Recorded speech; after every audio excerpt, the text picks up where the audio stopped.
aka Padders. Welcome to the Road to 300. I am Peter A. DeLuca, ya boy, your host, the pop culture pope, aka Pad, Peter A. DeLuca, and we are talking car racing movies on our way, on the road, racing to 300. You hear that rev? You hear that engine going? That's right, special effects. Okay, hey, we spare no expense here.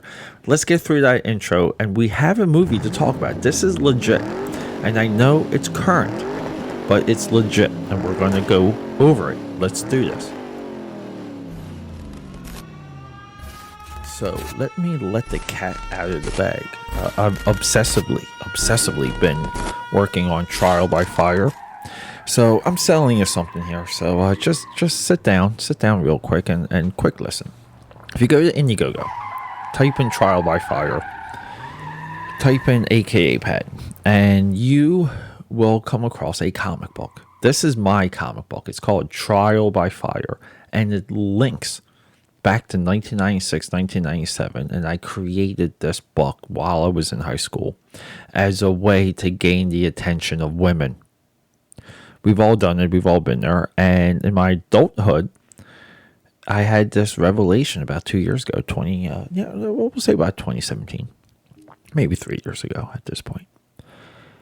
I had this revelation. I said, I have the capabilities, just drawing-wise, illustration-wise. I can complete this. Because the story was always a mess. I really didn't know what the story was. And I said, let's do it. Let's go on this journey. And the journey is just about complete. You can sign up now and you get some free merch. You get a trading card, 2 trading cards actually, and 2 stickers. And then you will be opted into a purchase of the comic book when it gets released. And, like if you're not familiar with Indiegogo, everything works pretty much as a pre-sale. And what I mean by that is we, before printing, we raised the funds to print the book and to ship the book. So this is like it's a one-on-one sale. It's a one-on-one connection with me and you. And Try by Fire really is, I would say, next to this podcast, next to my YouTube work, it's really becoming a piece of my life. It's becoming my life's work, for lack of a better phrase. So we're done with that. Let's talk Ford versus Ferrari, because I did not get this movie. I didn't like this movie when I first saw it. Now, given, if you go through the history of this podcast, there's Little Mark with a mouth, quick talking Mark. He doesn't appear like that on the podcast, but he's like that in real life. He's very hard to follow. He's a little bit of a cartoon, but we do love him for it. So Mark and I, we did what we do in Philly. We got together, we consumed a large amount of alcohol, and we tried to watch this movie. And, I will lie if I didn't say a female was not present. If you're going to have nights like that, you have to have a babe. The babe needs to be present. And I'm not going to say maybe I'm overstretching a little bit when I said I didn't like this movie. I just didn't get it. But like the next day, this girl and I wake up and I'm like, let me get back to that movie. It goes on again. And I'm remembering it pretty well. I'm just like, I'm not buying Matt Damon as Shelby. I thought, going into from the trailers, I thought Christian Bale was going to be Shelby. I'm not familiar, or I don't know, the character that Christian Bale's supposed to be. And it's just overall, not interesting. And it's maybe too procedural. And it's maybe not enough about the car racing. And these are all things that I was thinking before I reanalyzed the movie for the Road to 300. Because I went on a pretty nice pilgrimage of race car movies for the Road to 300. And so, a couple months go by. And I have to watch this movie again for this podcast. Now, this is a long thread of mine, and I stick to this. There is a reason why I backed away from doing hot takes on news. There's a reason why I don't do that for this podcast, and there's a reason why I don't do it for YouTube. Now, it's that type of content is very, very effective on YouTube. You can sit down and just do hot takes and tell people about news stories, and people will love your content. I don't know the value for that. I don't know what I'm providing someone. A lot of information needs to be digested. It needs to soak in just to know the effects of the information, meaning, like the guts of the story, like what happens after. So the point I'm getting at is a lot of times with movies, and I say this a lot here, you see a movie one time and you're wrong. You're wrong. You see it 2 times, you're wrong. Third or fourth time, every time you watch the movie, every time a little bit of time passes with the movie, it hits you differently. Now, that doesn't say that you don't like movies right away, and that's false. That's very much true. Sometimes you don't like a movie, and that's also true. But the nuance and the effort goes into why. Why am I drawn to this movie?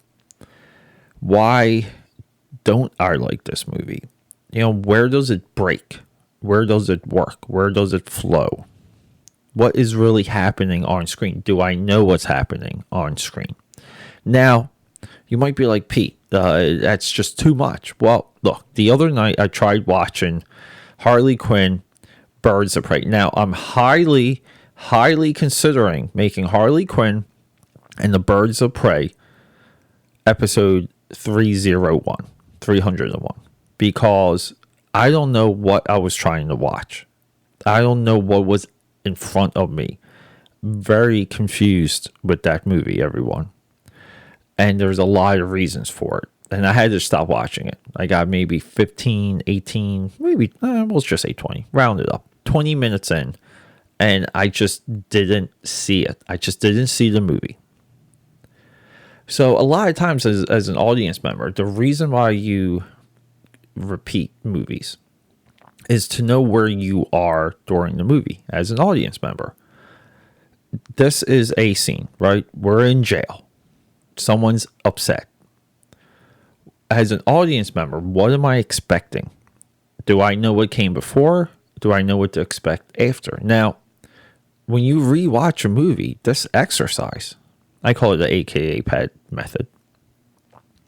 But this exercise challenges you on exactly where you are when you're watching this movie.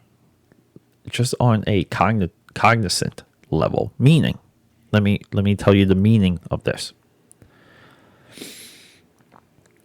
You have to know where the movie is as you're watching it before you watch it. You have to ask yourself this question. I don't like this movie. This movie is bad. It's not supposed to be good. Why? Where? And if you cannot quickly answer that question in your head, in your mind, in your heart of hearts, you have to rewatch the movie. And you have to do the movie a service, okay? Because there's people beyond talent, beyond craftsmanship that makes that makes these movies. And you owe it to them to know, to see their effort, and to not quickly trash the movie. And if the movie does happen to be that wonderful word, trash or garbage, you better be able to explain it. So I do all that work for you, and welcome to my podcast. 10 minutes in. Okay, so it took me about 4 times to get this movie. I'm going to say it again. It took me 4 times to get this movie. And along the way, I saw this movie for what it was. Now, the 3 times I saw this movie, I would have sworn to my mother, to my grandmother, to Teresa looking down on us. I would have sworn I saw the ending for this movie. Okay? I did not see the ending for this movie. I didn't see the ending of this movie until the fourth viewing, where I actually sat my ass down to study it, to soak it in. Now, knowing some of the beats up ahead worked, but that's no different than having a trailer memorized. You know some of the beats. This movie, the way how it wraps up, similar euphoria that I had when I first saw Disney Pixar's Cars. And can I just call that movie Pixar's Cars? Okay, it's a Pixar thing. The idea for Cars, I'm not with it. I consider that for the road to 300. I'm not down with Cars. I just don't like the concept. I don't care too much about what happens after that. But I watched it because you have to give every Pixar movie a chance. Now, given Cars might be the last Pixar movie that I saw, the very last one. Because it's really hard for me to watch animated movies. I just don't have the attention span for the silliness. But I do love the art books, like an animation, like Art of Monsters Inc. or something. Because I like seeing the work that goes in around these movies. I really do. It's inspiring. So, but Cars for me came together at the end of the movie, when Steve McQueen, or Lightning McQueen, pushes that Hudson car, the Hudson dude, across the finish line and sacrifices the win. And this is a car racing trope. This idea of a silent agreement, of honor above all. We saw this a lot in Rush. Great movie, by the way. We see this in Le Mans. We see it, like Le Mans, the whole movie builds into that moment. This movie has something very similar, but it's after the race. See, these guys win, and we know they win, because if you know the history. So then what's the point of the movie? And that did occur to me this time going through it. Now, also, this is my second time recording this podcast, because I just didn't feel like I hit it enough. So, Christian Bale's character dies. Now, he kind of has a death wish, just the way how they portray him. So you see the death coming, but you kind of also had that feeling during Rush. You're waiting for some type of tragedy, especially with Chris Hemsworth character. You're waiting for something tragic, but no, this is a movie about men who risk their lives. One of them nearly dies and comes back to race. It's an amazing story in Rush. So Christian Bale dies in this movie while they're testing, building another car for the next year's race. This is after they've already won. This team has won about 4 Le Mans races. I think they won 4 out of 5 years, or maybe 4 out of 7 years. I think it was 4 out of 7. I could be wrong. Probably, yeah. So he dies, and then we're with Matt Damon at the end, and he tries to go to the house of Christian Bale. Now, him and Bale they've had this tensious, very furious relationship among men. Full of ego, pride, hate, anger, fighting. But these two men they want everyone to stay out of their way, because they're the only two guys that can do what they're doing. And they kind of fight for each other throughout the movie. And they have it's almost like a gentleman's agreement. And Christian Bale gets pushed out for 1 year. Matt Damon gets him back. Christian Bale wins Le Mans.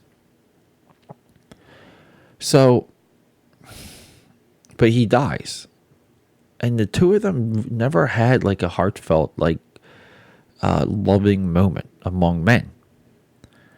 But at the end of the movie, he can't bring himself to go to the house. But he has a conversation with Christian Bale's kid. And then he goes to his car. He waves to the wife, goes to his car. And you just see, he gets choked up.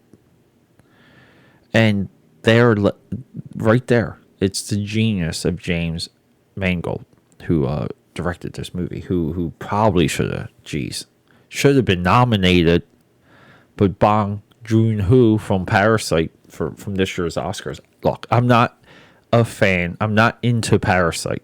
I saw the movie one time. I'm fine. That movie, too much had to be perfect within the plot for that movie to work within like the universe. Too wide open. Okay. For the message, I would go with Joker, but I think for directing, this movie should have been nominated.